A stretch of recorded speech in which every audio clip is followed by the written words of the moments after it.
잠깐 기도하겠습니다. 물 좀 갖다 주시고. 걸어가신 아버지 하나님 감사합니다. 주님께서 오늘도 이 말씀 가운데 주의 음성을 듣기를 원합니다.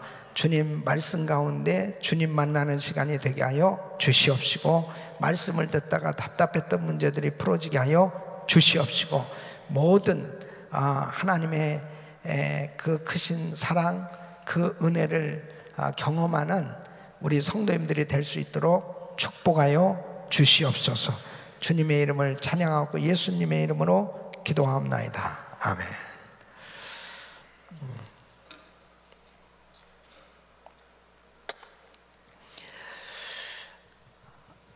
우리가 살아가면서 참 많은 시험과 환난과 어려움을 겪으면서 살지만, 주님을 만난 사람은 그 시험을 어떻게 극복할 수 있는지를 그 방법을 알게 되고, 또 그 하나님의 은혜로 그 환난과 시험을 극복한 사람들이 결국은 위대한 간증자로 하나님 앞에 쓰임받게 되는 줄로 믿습니다.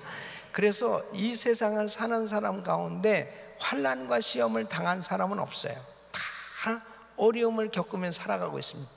그런데 그 어려움을 어떻게 극복하느냐 하는 게 중요한 거예요. 그 어려움을 극복하지 못하면 시험에 빠지는 거예요.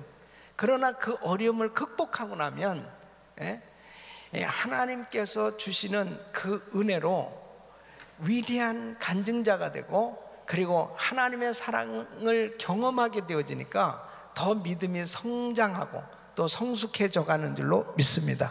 사람들마다 시험과 환난을 당하고 그 시험과 환난을 겪고 싶은 사람이 누가 있겠습니까? 다 그런 것들을 좀 피하고 싶은 거예요. 그러나 여러분, 이 세상은 환난 많은 세상이란 말이에요. 이 환난 많은 세상 가운데서 내가 이 환난을 어떻게 다룰 수 있느냐, 처리할 수 있느냐, 해결할 수 있느냐 하는 것은 정말 신앙인에게서는 굉장히 중요한 과제인 것입니다. 오늘 이 시편 130편은 인생의 가장 깊은 절망과 고통과 말할 수 없는 어려움에, 심지어는 죽을 지경 가운데 하나님 앞에 이 부르짖는 이 경험을 기록하고 있는 것입니다. 여기서도 역시 성전에 올라가는 노래라고 그렇게 부제가 붙어 있습니다. 그러니까 이스라엘 백성들은 이제 성전에 올라가면서 정말 자신들이 겪는 그 말할 수 없는 이 환난과 시험과 어려움을 정말 하나님만이 해결해 주실 수 있음을 알기 때문에 그 하나님 앞에 부르짖으면서 정말 기도하는 이러한 그 성도들의 그 믿음의 고백을 노래하고 있는 것입니다. 그래서 기독교 역사상 정말 위대한 훌륭한 성인들 가운데 이 시편 130편을 통해서 은혜를 크게 받은 사람들이 많아요. 예를 들면은 이 어거스틴, 이 성자 어거스틴은 임종할 때 참 이 고통 가운데서 이 시편 130편 오늘 이 본문의 4절 말씀을 침상에다가 붙여놓고 그가 읽고 그리고 묵상하면서 힘을 얻었다는 것입니다. 사유하심이 주께 있음은 주를 경외케 하심이니이다 하면서 하나님 앞에 이 말씀 가운데서 그 주님과 깊은 그 교제가 이루어졌다는 거예요. 또 마틴 루터도 역시 이 시를 통해서 이 사죄의 확신, 이 사죄의 은총을 깨닫게 되었다. 그러면서 이 마틴 루터는 이 시편 130편은 마치 이 복음의 심장이 있는 것과 같다라고 그렇게 기록하고 있습니다. 또 요한 웨슬러도 이 시편 130편을 통해서 하나님의 큰 은혜를 경험했다고 간증하고 있습니다. 여러분, 하나님께서 귀하게 쓰셨던 사람들마다 정말 엄청난 시험과 어려움을 다 겪은 사람들이에요. 이 시험을 겪지 않은 사람들이 없습니다. 여러분, 사도 바울 어떻습니까? 사도 바울도 죽을 고비를 수없이 겪었습니다. 예? 그러니까 그러한 엄청난 시험과 환난을 겪는 가운데서 하나님을 깊이 만나게 된 것입니다. 그 하나님의 은혜를 깊이 체험했던 사람들마다 그 절망과 고통 가운데서 자신을 건져주신 그 하나님을 찬양하지 않을 수 없는 것입니다. 사랑하는 성도 여러분, 저는 오늘 이 말씀을 통해서 정말 여러분들은 어떠한 이 절망스러운, 또 실망스러운, 또 낙심할 수밖에 없는 이런 문제들을 만나고 있는지 모르지만, 그런 절망의 자리에 있다면 그 절망에서 빠져나와서 하나님이 기뻐하시는 소망의 자리에 서기를 예수 이름으로 축원합니다. 축원합니다. 오늘 이 1절 말씀 보면 그랬어요. 여호와여, 내가 깊은 데서 주께 부르짖으나. 깊은 데서 그러네요. 이 깊은 곳이라는 건 뭐예요? 깊은 물에 빠진 것과 같은 큰 공경을 의미하는 것입니다. 아무도 그를 도와줄 수 없는 이런 엄청난 이 공경 가운데 처했을 때, 때로는 사람이 정말 누구도 도울 수 없는 절박한 상황 가운데 좌절하고 실망하고 낙심할 수밖에 없는 이런 환경에 처할 때도 있어요. 이 깊은 수렁과 같은 큰 위기에 처했을 때 그때 어떻게 하시겠습니까? 여러분, 요나는 자신이 이제 바다에 던져졌고, 그 다음에 큰 물고기 뱃속에 들어갔습니다. 그가 요나서 2장 30절에 이렇게 고백하고 있습니다. 주께서 나를 깊은 속 바닷 가운데 던지셨으므로 큰 물이 나를 둘렀고 주의 파도와 큰 물결이 다 내 위에 넘쳤나이다 그랬습니다. 깊은 곳, 그는 은부의 가장 이 고통스러운 데까지 내려갔다고 그는 고백하고 있습니다. 다 죽게 된 거 아니에요. 완전히 절망적인 그런 상황 가운데 처하게 됐습니다. 그런 가운데서도 여러분, 이 요나는 하나님 앞에 부르짖는 모습을 볼 수 있어요.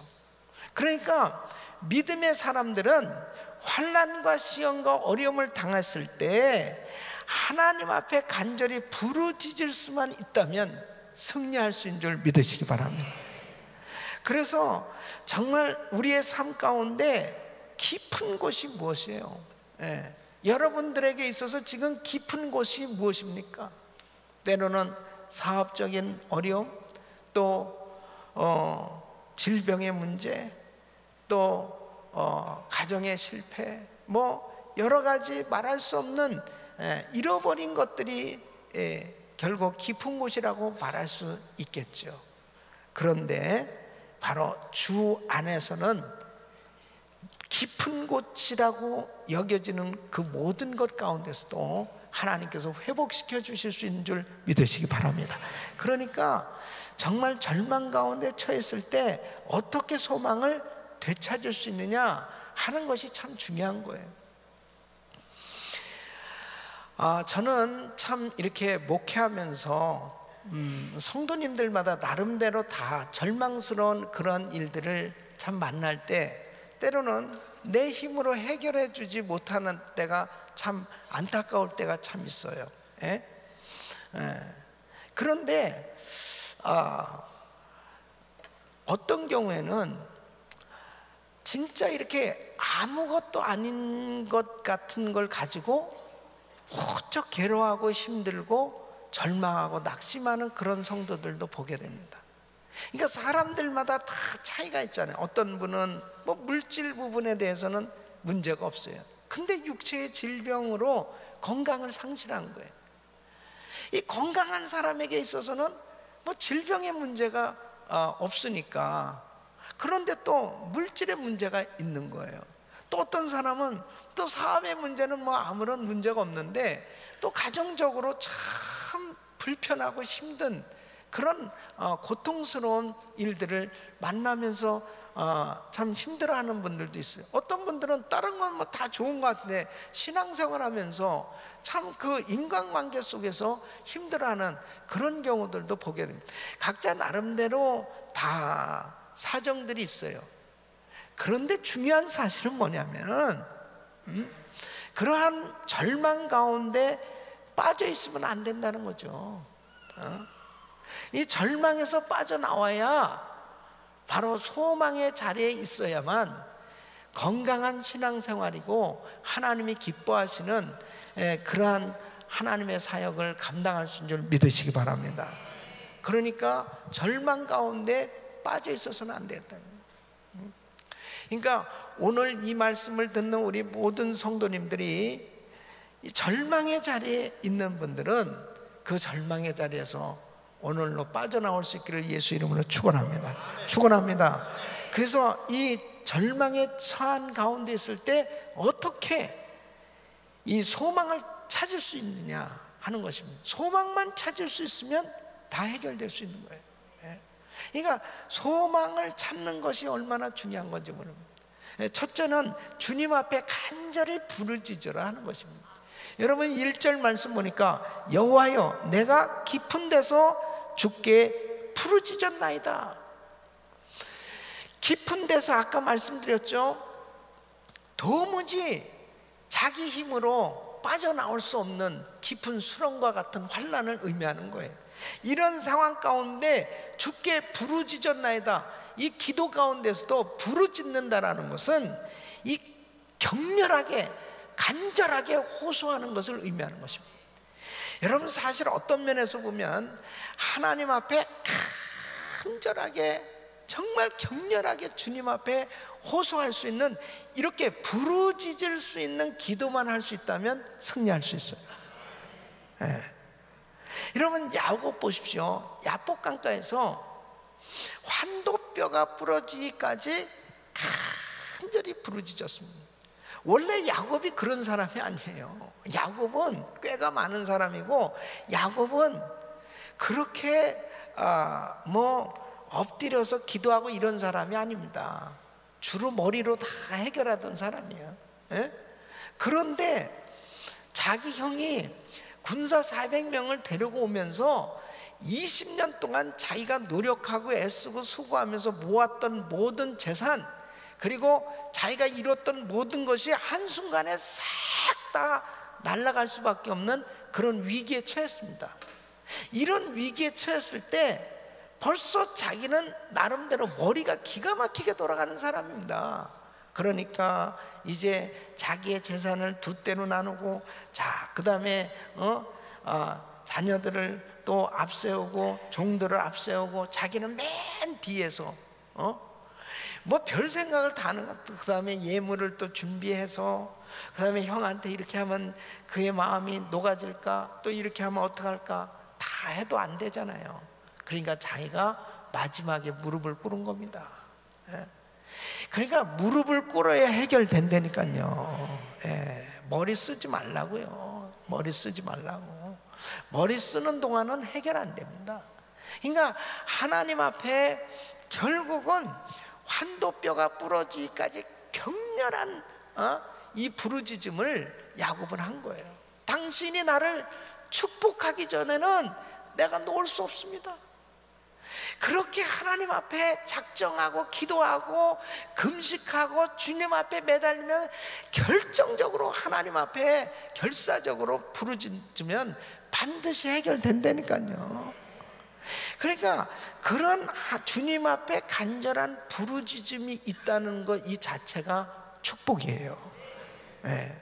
그러니까 사실은 신앙생활 하면서도요 고난이 있고 위기가 있고 환난이 있다고 해서 부르짖는 게 아니더라고요. 어떤 경우는 주변 사람이 부르짖죠. 주변 사람이 주변 사람이 좀 기도 좀 해야 될 텐데 왜 기도 좀 하세요. 기도만 하면 될 텐데 그리고 주변 사람이 붙들고 부르짖어. 자기는 그냥 주여 주여 가만 왜 이렇게 날 괴롭히는 거야. 왜 이렇게 괴롭히는 거야. 너나 부르짖으라. 근데요 자기가 그렇게 기도할 수 있다는 게 참 축복이라니까요. 여러분 성경에 보십시오. 역대하 20장 23절에 보면 여호사밧이 암몬과 모압 자손 이 세례산 거민이 연합군대가 쳐들어왔어요. 이거는 이제 망한 겁니다. 여러분 보세요. 그때 당시에 전쟁에서 지면은 완전히 노예입니다. 전쟁에서 지면 그냥 끝장이에요. 그러니까 엄청난 위기죠. 그때 여호사밧이 하나님만 바라보는 거예요. 하나님만. 그 하나님만 바라보고 전적으로 부르짖고 매달렸을 때 하나님께서 어떻게 했어요? 23절에 보면 하나님께서 복병을 보내서 천사를 보내가지고, 23절 역대하 20장 23절에 보면은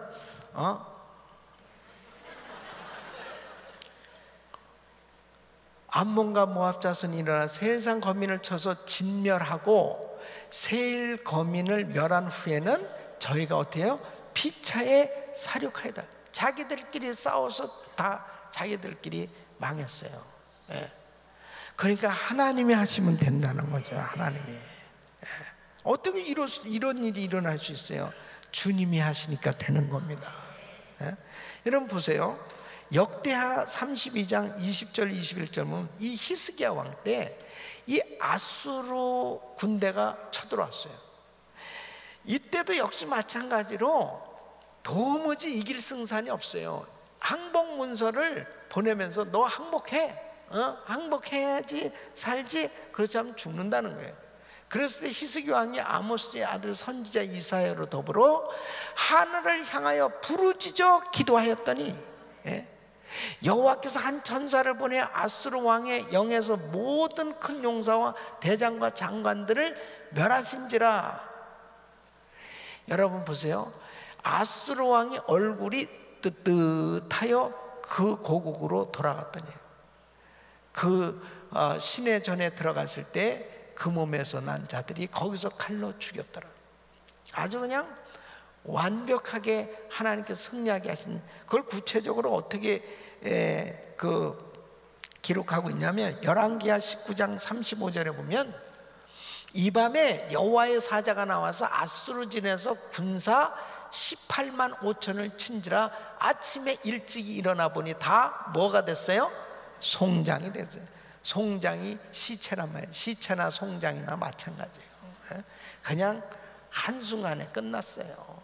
어떻게 했더니 이사야와 함께 부르짖었더니 하나님의 종과 함께 간절히 부르짖었더니 하나님께서 역사해 주셨다는 거죠.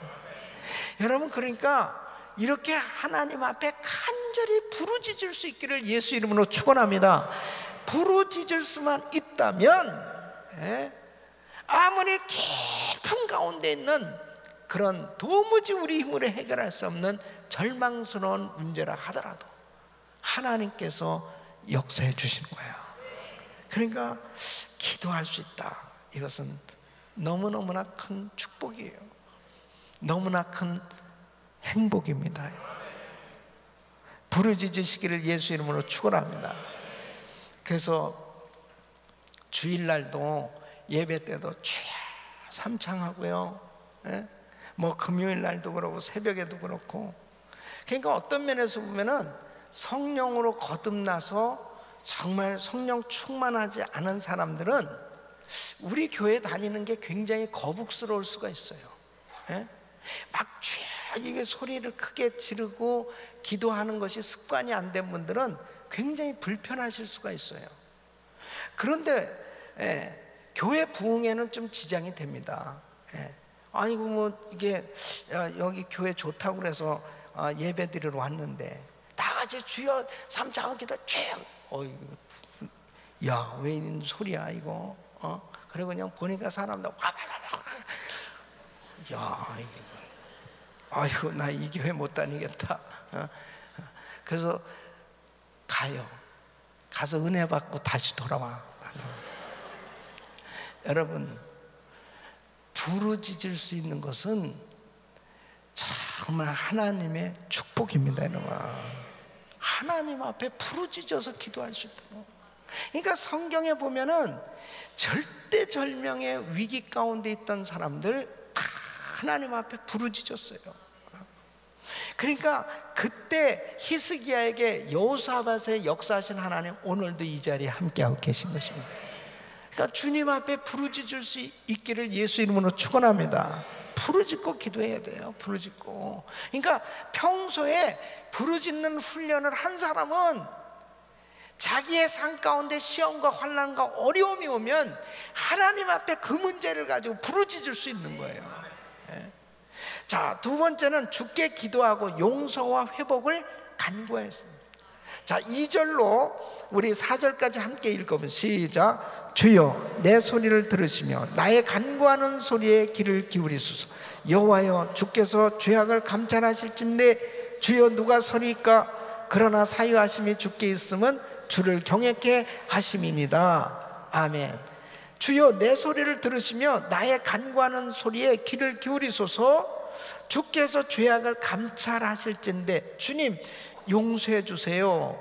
사유하심이 주께 있으니 주여 주님의 인자하심으로 나의 죄를 사하여 주시옵소서. 이렇게 기도하는 것입니다. 여러분 보세요.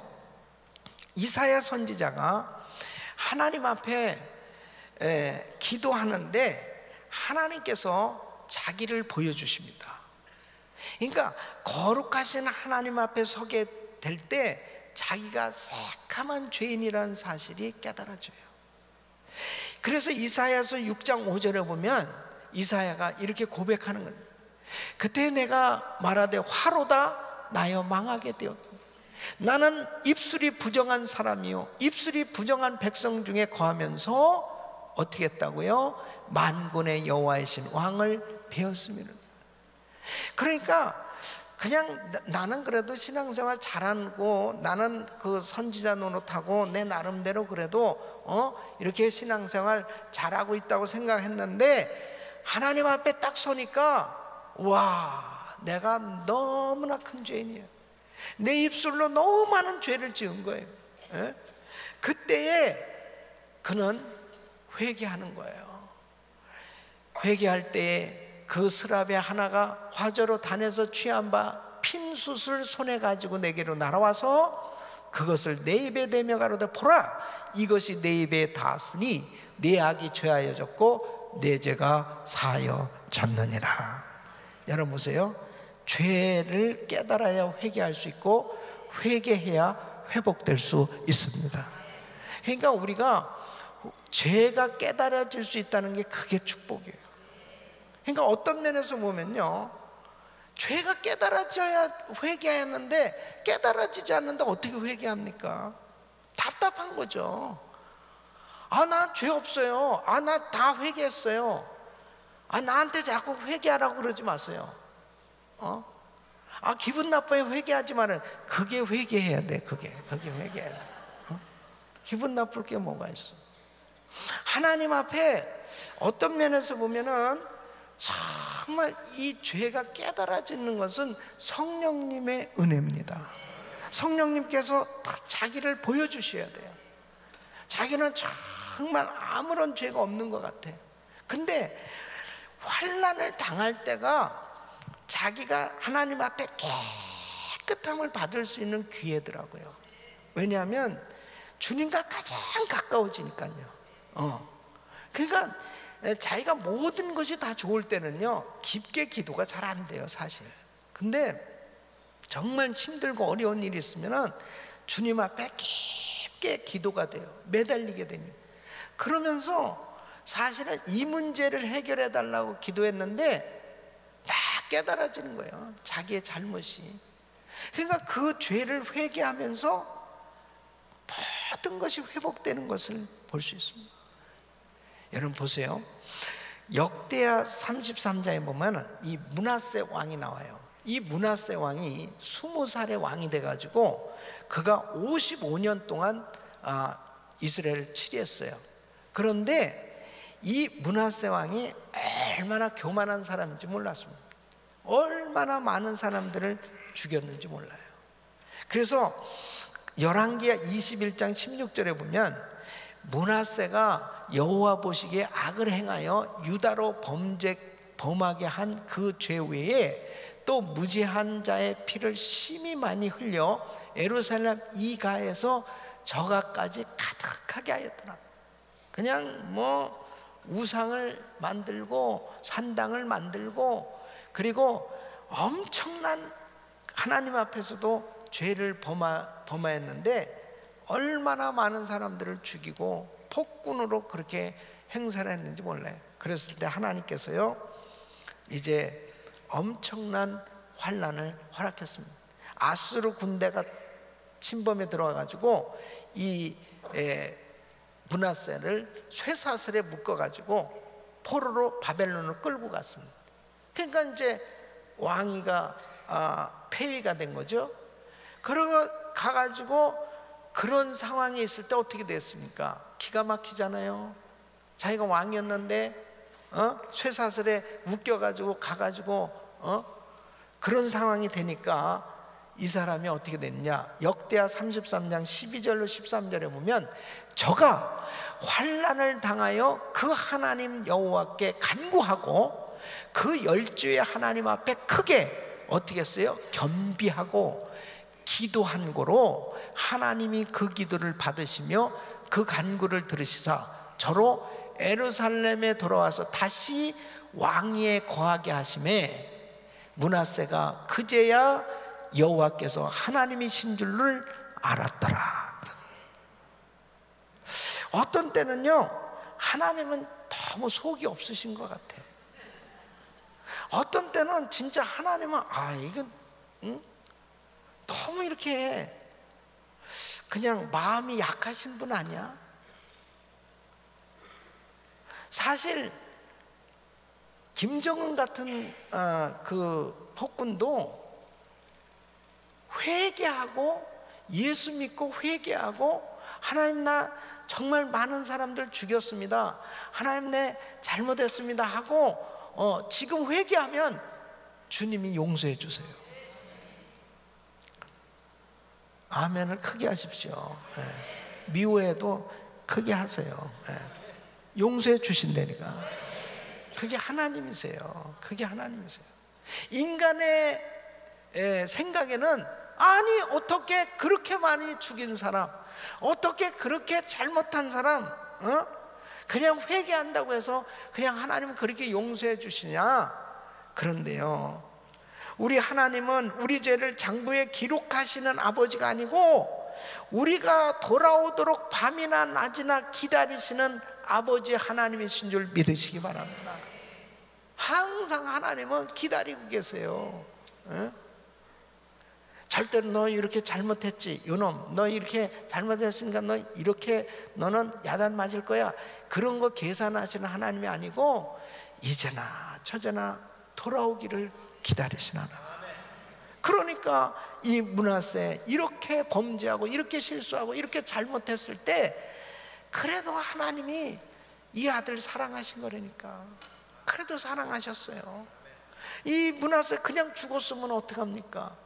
그래도 하나님이 이 아들 사랑하시니까 이제 쇠사슬에 묶여서 바벨론의 포로로 잡혀가지고 그런 상황 가운데 있을 때 그제서야 깨달은 거예요. 하나님 한 번만 좀 용서해 주세요. 하나님 나 한 번 살려주세요. 그리고 크게 겸비했다고 했어요. 크게 겸손해진 겁니다. 그래서 하나님 앞에 낮아져서 간구했더니 하나님이 들으시고 다시 예루살렘으로 돌아가서 왕의 자리에 복귀시켰어요. 사랑하는 성도 여러분, 하나님 앞에 용서를 구하시기를 바랍니다. 그래야 회복돼요. 그래야. 그러니까 사람들은 하나님을 찾아야 되는데 자꾸 사람을 찾고 환경을 찾는 거예요. 여러분 이사야서 55장 6절로 7절, 너희는 여호와를 만날 만한 때에 찾으라. 가까이 계실 때에 그를 부르라. 악인은 그 길을, 불의한 자는 그 생각을 버리고 여호와께로 돌아오라. 그리하면 그가 긍휼히 여기시리라. 우리 하나님께로 돌아오라. 그가 널리 용서하시리라. 할렐루야.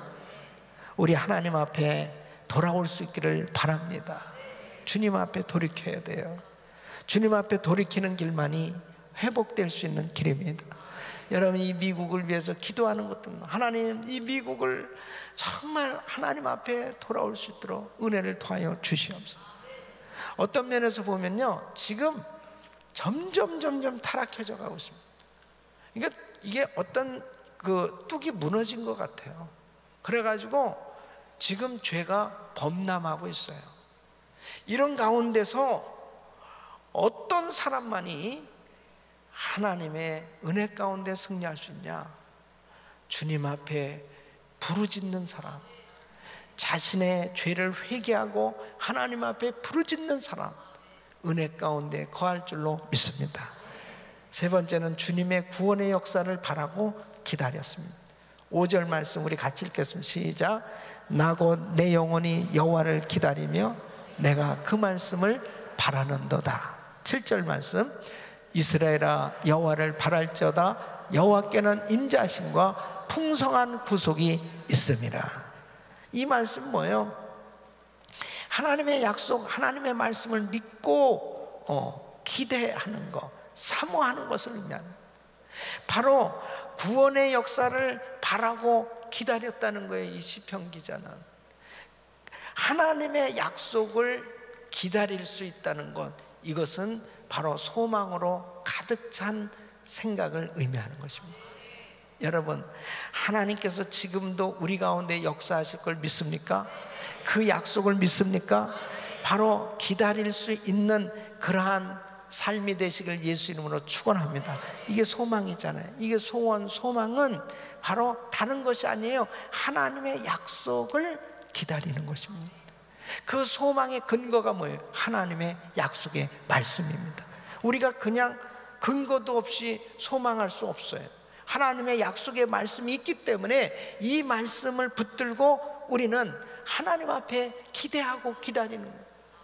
그래서 시편 40편 1절로 2절 보면 내가 여호와를 기다리고 기다렸더니 귀를 기울이사 나의 부르짖음을 들으셨도다. 나를 기가 막힐 웅덩이와 수렁에서 끌어올리시고 내 발을 반석 위에 두사 내 걸음을 견고케 하셨도다.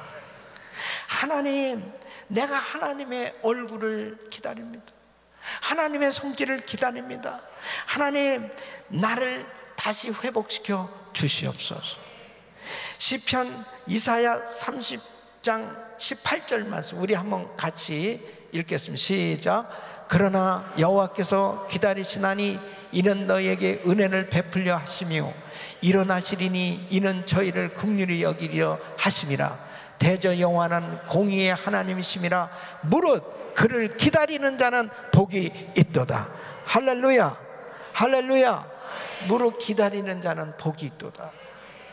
여러분, 하나님의 그 약속을 믿고 기다릴 수 있기를 예수 이름으로 축원합니다. 근데 왜 사람들이 기다림이 없냐 이거예요. 왜 간절함이 없을까요?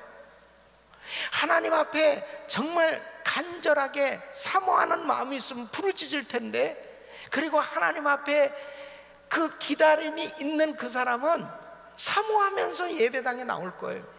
오늘도 예배 드리러 나오는 여러분의 발걸음, 여러분의 그 마음이 하나님의 은혜를 사모하는 그 심령으로 나올 때 바로 하나님의 말씀을 들으면서도 그 말씀이 나에게 주시는 말씀으로 레마로 하나님의 음성으로 들려오지 않습니까? 그 간절함, 그 기다림이 있어야 돼요. 근데 기다림과 간절함이 없는 이유는 하나님이 도와주시지 않아도 내 힘으로 살 수 있고 일들이 잘 풀려나갈 수 있다라고 생각하는 그 사람들은 기도하지 않는 거예요.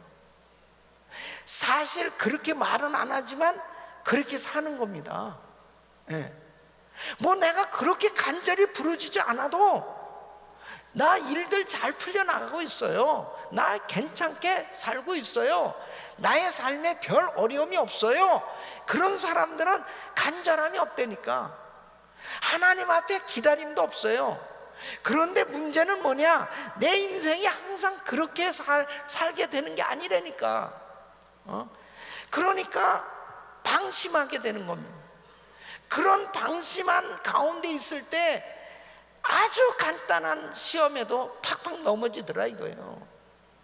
그러니까 항상 우리는 어떤 상황 가운데 있어야 되느냐? 정신을 차리고 깨어 기도할 수 있어야 되는 거예요. 지금 이 시대가 어떤 시대고 지금 내가 어떤 상황에 처해 있는지를, 자기의 주변 상황이 위기 상황이라고 하는 것을 깨닫고 우리 주님 앞에 날마다 엎드려서 깨어서 기도할 수 있는 그 사람, 바로 하나님의 은혜 가운데 거할 때 노아와 같이 세상이 홍수로 다 멸망받을 때 노아의 가정은 은혜를 입었더라. 그런 성도님들 가정이 되시기를 예수 이름으로 축원합니다. 마지막 때는 조금만 방심하면 그냥 미끄러지는 겁니다. 그냥 밀물듯이 그냥 죄악이 밀려 들어오는데, 교회도 가정도 그렇게 몇십 년 동안 예수를 믿었다고 하는 신앙의 연륜도 그냥 한순간에 그냥 확 아무것도 아닌 것처럼 날아가 버릴 수 있어요. 절대 방심은 안 되는 거예요. 절대 방심은 안 돼요. 내가 몇 대째 예수 믿었고, 그리고 제가 몇십 년 동안 이 교회 생활을 했고, 내가 지금 이러한 사역을 하고 있고, 바로 지금 내 마음 가운데 하나님의 은혜를 간절히 사모하고 하나님의 역사를 기다리는 그런 깨어있는, 하나님 앞에 부르짖을 수 있는 신앙인이 되지 않으면 결단코 이 마지막 때는 승리할 수 없는 것입니다. 사랑하는 성도 여러분, 날마다 하나님 앞에 깨어있기를 예수 이름으로 축원합니다. 축원합니다. 여러분이 지금 처한 상황이 어떤 상황입니까? 여러분은 어떤 지금 깊음과 같은 그런 상황 가운데 계십니까? 중요한 사실은 뭐냐면, 하나님께서 손을 펼쳐주시면 어떠한 웅덩이에 내가 빠졌다 할지라도 우리 주님은 건져주실 수 있는 것입니다. 결단코 포기하지 마세요. 실망하지 마세요. 좌절하지 마세요.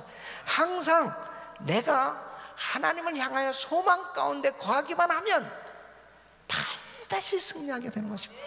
할렐루야. 저는 오랫동안 이렇게 목회를 하다 보니까요, 많은 성도님들의 그런 그 삶의 모습들을 보고 있어요. 10년, 20년 전에 참 안타까운 문제를 가지고 있던 분이 지금은 그런 문제는 아무런 문제도 아니고 오히려 그런 문제를 도울 수 있는 그런 자리에 있기도 하고, 정말 그렇게 고통 가운데 있던 성도가 정말 하나님의 은혜로 그런 모든 것들이 해결될 뿐 아니라 위대한 간증자로 세워져서 하나님 앞에 쓰임받는 모습들을 보게 됩니다. 하나님은 위대하십니다. 오늘 밤도 그 하나님 앞에 부르짖고 승리하시길 예수 이름으로 축원합니다.